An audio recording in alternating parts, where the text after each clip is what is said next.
Pembinaan turbin angin ialah proses kejuruteraan berperingkat di mana setiap langkah dikira dengan ketepatan tinggi.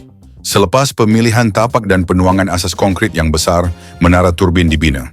Semakin tinggi menara, semakin stabil dan kuat angin, dan ini meningkatkan kecekapan penjanaan tenaga. Bilah turbin angin dihasilkan menggunakan acuan besar, di mana dua cangkerang komposit dibentuk. Selepas bahan mengeras, lebihan dipotong, dan permukaan digilap serta dilicinkan. Saiz bilah ini sangat mengagumkan. Panjangnya boleh mencecah sehingga 88 meter dengan berat melebihi 20 tan. Sebelum pemasangan, setiap bilah menjalani ujian ketat untuk memastikan ia mampu menahan beban ekstrim dan beroperasi selama bertahun-tahun tanpa kegagalan.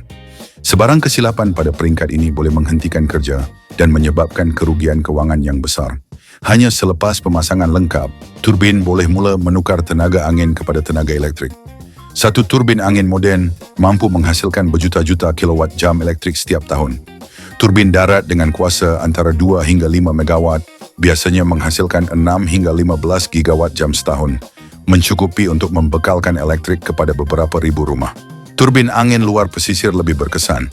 Dengan angin yang lebih stabil, ia boleh menghasilkan sehingga 50 gigawatt jam setahun dan membekalkan tenaga kepada sebuah bandar kecil. Penting untuk difahami bahawa turbin tidak beroperasi pada kuasa maksimum sepanjang masa. Secara purata, ia hanya menggunakan sebahagian daripada kuasa nominalnya, bergantung kepada kekuatan dan kestabilan angin. Namun sepanjang tempoh operasi selama 20 hingga 25 tahun, satu turbin menghasilkan tenaga puluhan kali ganda lebih banyak daripada tenaga yang digunakan untuk membinanya.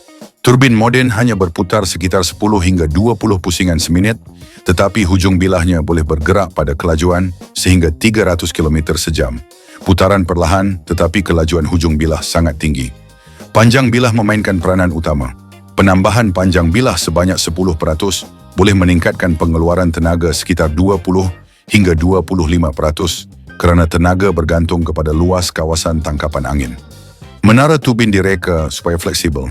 Dalam angin kencang, bahagian atas menara boleh membengkok 1 hingga 2 meter dan bilah boleh melentur beberapa meter. Ini bukan kecacatan, tetapi perlindungan daripada kerosakan. Turbin sentiasa menyesuaikan diri dengan angin. Ia berpusing secara automatik mengikut arah angin dan mengubah sudut bilah untuk mengurangkan beban ketika hembusan kuat. Penjana tidak berputar secara terus.